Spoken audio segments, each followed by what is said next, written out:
阳光明媚的早晨，街上车马疏，门前行人少。上街骑行，问候刚刚睡醒的城市，令人陶醉在怀旧思绪之中。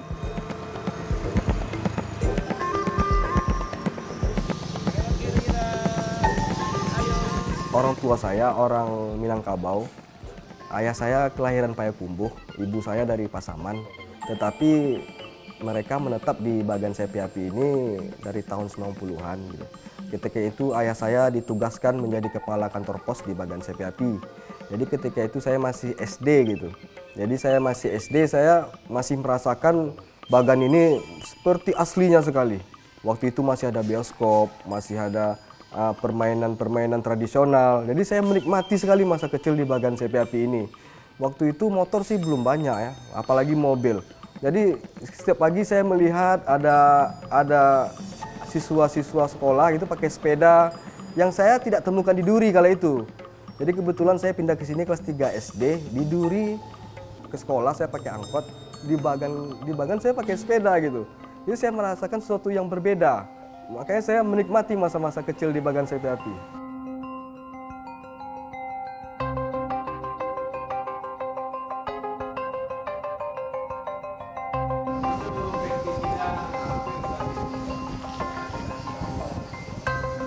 Uniknya Bagan Sepi Api, kedai kopi itu ya di mana tempat bisa dia buat. Kadang dia di toko, bisa di depan rumah halaman pun bisa. Dan nama kedai kopi tersebut nama dari pemiliknya. Misalnya namanya macam tadi, namanya Asim, namanya jadi kedai kopi Asim. Atau namanya Ahwat, namanya kedai kopi Ahwat. Jadi di sini nggak ada kedai kopi itu nama dari pemilik kopinya tersebut. Nah, itu salah satu yang saya suka di Bagan Sepi Api ini. Jadi nggak sulit lah mencari alamatnya kedai kopi ini gitu. Ya, sebut aja nama tukang baristanya kan. Kalau di luar namanya barista, kalau di Bagan Sepi Api namanya tukang buat kopi. Kopi kok cepui lah, kau.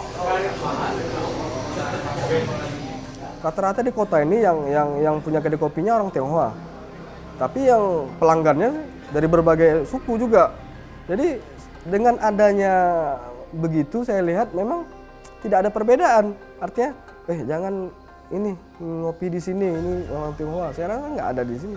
Jadi toleransi di sini memang sangat luar biasa. Karena memang kita semua cinta sama Bagan Sepi Api. Setelah terjadi kerusuhan 98, waktu itu kota Bagan Sepi Api terbakar sebagian besar. Di situ mulai kami kehilangan kota Bagan ini sendiri. Karena ruhnya itu di bioskop Ria tersebut, kota Bagan ini. Situlah titik nolnya Bagan Sepi Api. Jadi ketika semuanya terbakar, kenangan tersebut hilang begitu saja. Saya pun melihat kawan-kawan saya waktu SD, kawan-kawan waktu SMP.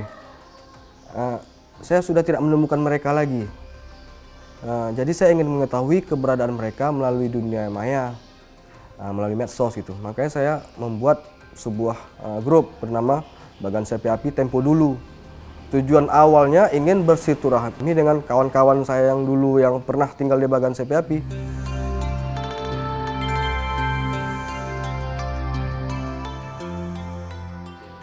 Mereka sangat antusias untuk melestarikan budaya yang ada dan mempertahankan tradisi-tradisi yang ada di Bagan Sepi Api khususnya.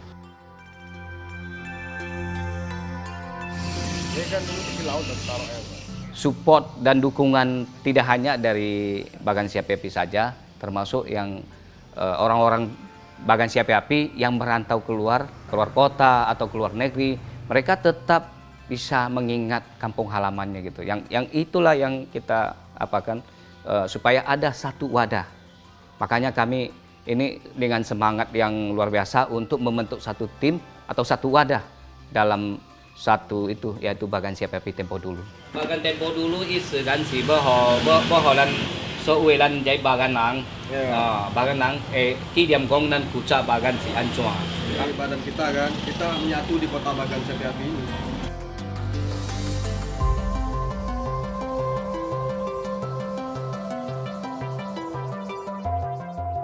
Saya secara pribadi tahun 2012 sudah mulai secara mandiri.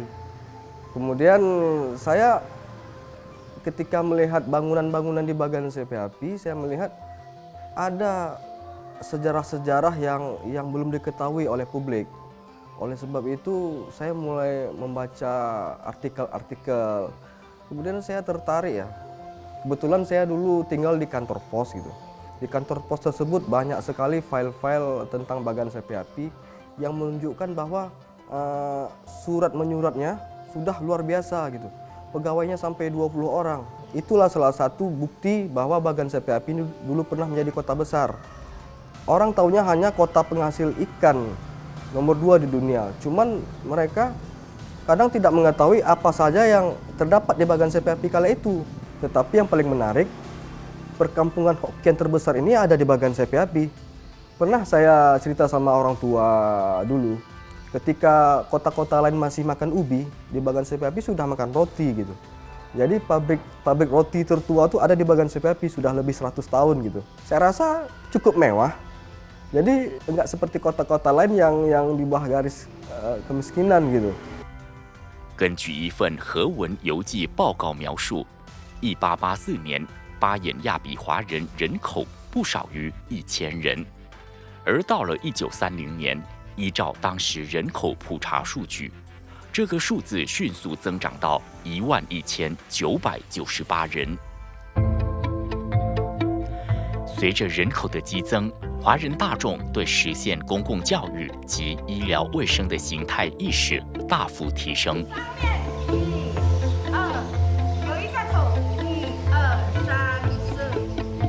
Kalau pendidikan memang Bagan CPAPI atau Bagan Api-Api memang termasuk kota yang memiliki sekolah, terutama sekolah Tionghoa tertua di Indonesia.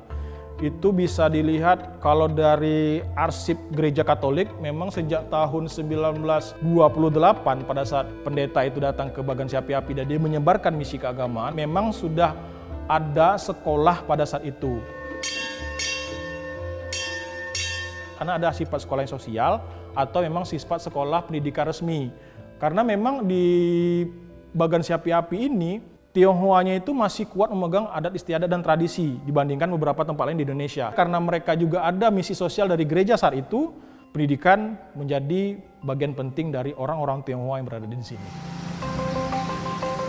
甚至我们似乎尚能看到那个时代教育变革的凤毛麟角，如实现在这一幅标语是儒家核心思想和民初爱国主义精神合流的结晶。 Misionaris yang datang ke Bagan CPAPI, dia membuat panti kusta saat itu. Terjadi pandemi kusta pada saat itu di Bagan, sehingga memang sebagian besar korbannya itu orang-orang Tionghoa. Itu termasuk metode penginjilan saat itu. Si pastor yang datang ke Bagan, dia mempersiapkan dirinya dengan belajar bahasa Tionghoa di Malaka. Karena jumlah orang Tionghoa saat itu 18.000 jiwa di sini dan memang menjadi yang dominan saat itu, mungkin bisa saja itu memang menjadi concern dari pemerintah Hindia Belanda juga, serta concern dari gereja saat itu untuk ya udah kita, karena misi sosial kita adalah ini gitu. Dagang tuan, dagang batompe, daganglah kami menumpang lalu. Dagang tuan, dagang batompe, dagang tuan, dagang batompe, daganglah kami menumpang lalu.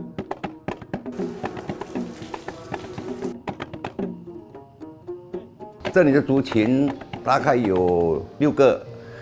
现在已经增加到8个了。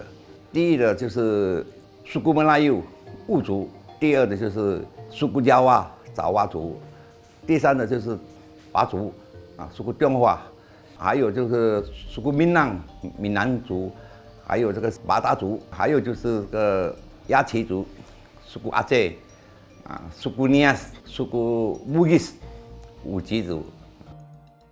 一则刊登于《日历邮报》1890年12月24日的报道写道：永福宫沿线的公共活动中心曾由2名队长、12名警卫组成，担负看守支队。而这里平日河清海晏，时和岁丰，执勤人员绝大部分时间都处于安闲状态，恰恰反映和平大局很少受到干扰。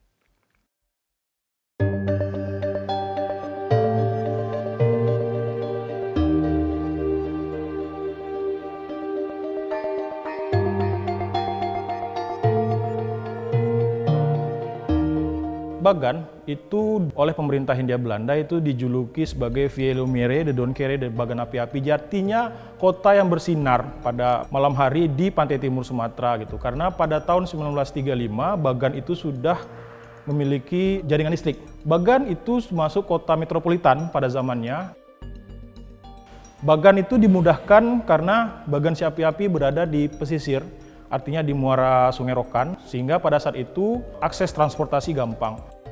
Bahkan sudah ada jalan dan sudah ada kapal khusus yang melayani pelayaran dari Bagan si api-api menuju Penang, dari Bagan si api-api menuju Singapura.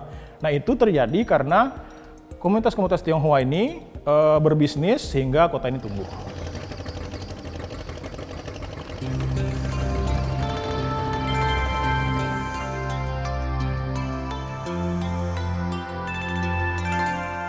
巴彦亚比昔日海上恢宏史诗中，摘录了各族人民结成血肉纽带，形成多元一体格局的历史片段，为后世传为佳话。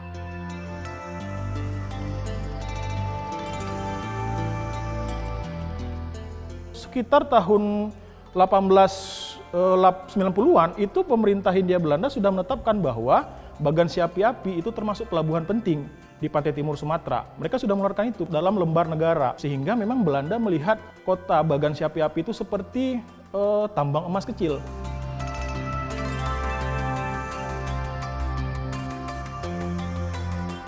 Sejak 1900 awal sampai dengan 1919 itu merupakan penghasil ikan terbesar di Indonesia. Bahkan tahun 1935 kita berhasil mengalahkan Bergen di Norwegia sebagai penghasil ikan terbesar nomor pertama di dunia. Karena banyaknya ikan, sehingga mereka butuh garam. Nah, makanya para kapitan-kapitan ini berbisnis garam.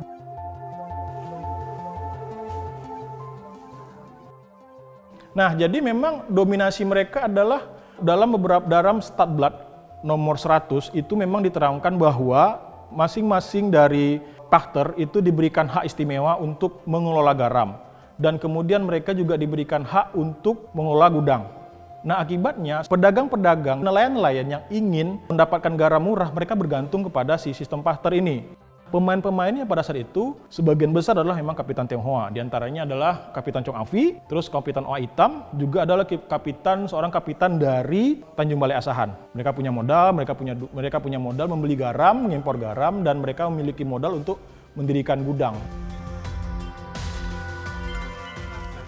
Pajak dari garam pada saat itu per bulan 3% sampai dengan 4%. Sangat mahal. Mereka tertekan dengan sistem bunga dari para pachter. Berembuklah B.J. Haga, dia adalah seorang kontroler Bagan si api-api pada saat itu. Beberapa orang Melayu serta pengusaha Tionghoa sepakat, yaudah kita bikin sebuah bank yang sifatnya adalah sosial. Jadi bank ini memberikan keringanan kredit garam kepada para nelayan, baik itu Tionghoa ataupun Melayu, agar mereka tidak lagi terikat oleh sistem yang dibikin oleh para pachter. Ya, pada dasarnya kita itu adalah manusia gitu.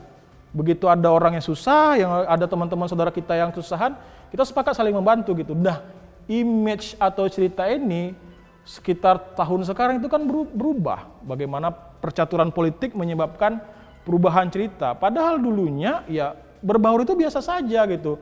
Begitu sekarang berbaur itu menjadi sesuatu yang unik dan aneh gitu. Padahal ya biasa saja. Itu yang bisa kita teladani itu, bahwa ya pada dasarnya kita sesama manusia saling membantu gitu. Ada semangat gotong royong, ada kekeluargaan, ada negosiasi, segala macam lah.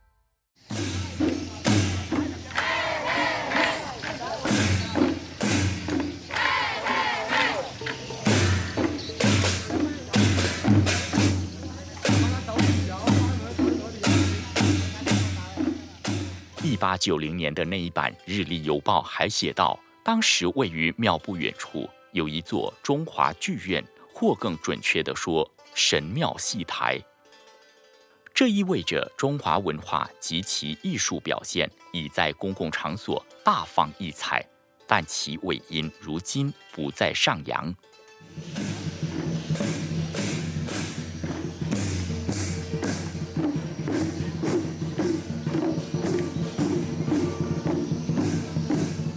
因为在这个地方啊，除了这个舞狮之外，没有什么华族的文化了。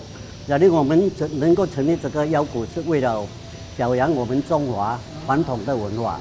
所以在2012年的时候，我们特地聘请来自中国的厦门市的翔安区的教练来训练的。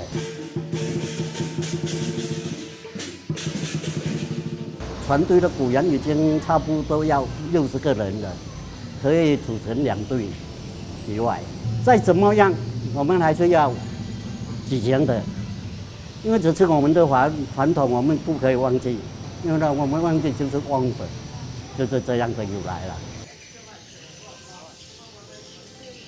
日本投降后，华人团体重新组合而成，由敦煌、高阳、银川、江夏、西河、弘农、敖东、龙溪、庐山、香山、古城、济阳、荥阳、汾阳、延陵、太原、巨鹿、松山等18家族会团结一心，成立家族联合会，其余的宗亲团体紧随其后。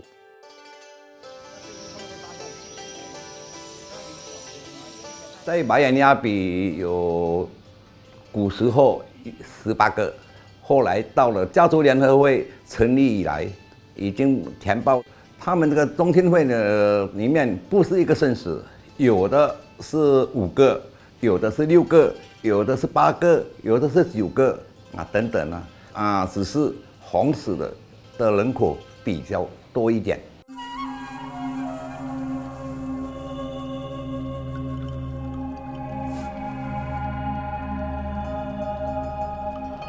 历历可见华人社会的多元群体，而他们在日常生活中普遍使用闽南语作为交际语言。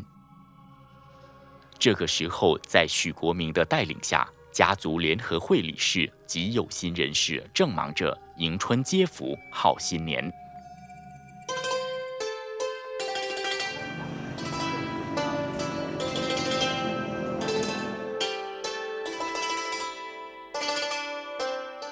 到了后来，2003年开始啊，我们挂了一排很长的灯笼，红色灯笼啊，引起了马眼亚比的群众们注意。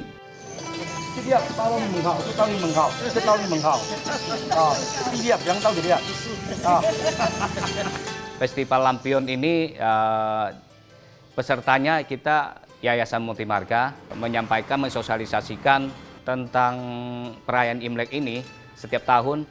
Jadi dari kelenteng, partisipasi dari kelenteng, baik dari juga dari etnis yang lain berperan dalam perayaan Imlek ini. Dari setiap kelenteng juga kita menyampaikan bahwasanya acara perayaan Imlek ini juga diadakan perlombaan lampion-lampion. Jadi setiap kelenteng ada membuat lampion raksasanya untuk diperlombakan.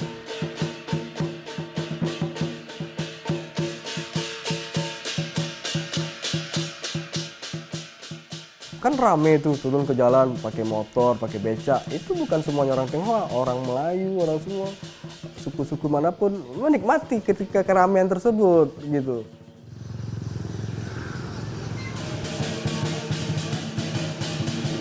Jadi ketika dari berbagai elemen Tionghoa membuat miniatur, biasanya sih mereka buat miniatur gitu, miniatur misalnya ini tahun macan misalnya, mereka buat dari macan tersebut. Jadi itu tempat berfoto gitu untuk menjadi kunjungan jadinya sama orang yang non Tionghoa.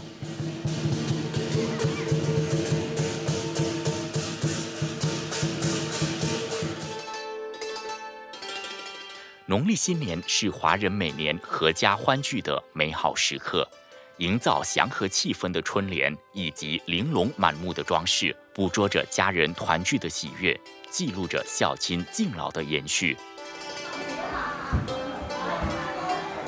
可以说是在本地有白人亚比的华人心中这个春节对他们来讲是非常的重要，非常的重要。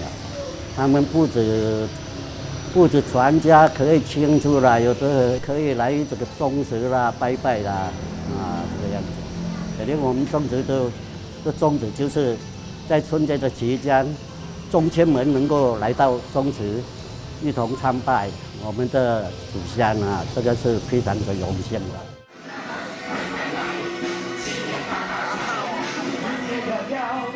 我们必须要尊重，第一，尊重我们自己的人格，尊重我们的祖宗。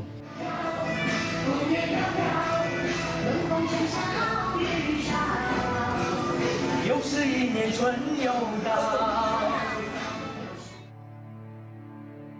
Sebetulnya kalau semakin kita menyelami Bagan Si Api-Api, artinya kita bisa melihat bahwa kota ini unik gitu.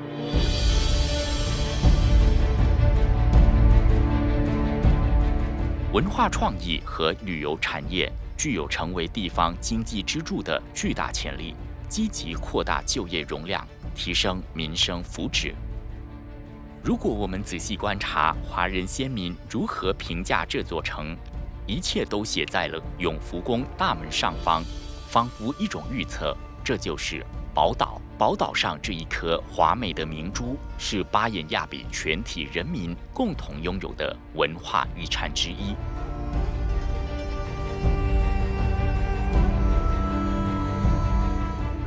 Semoga ini ya bisa orang itu merasa terpanggil hatinya untuk melestarikan dan mempertahankan budaya-budaya ini supaya jangan hilang untuk generasi berikutnya gitu.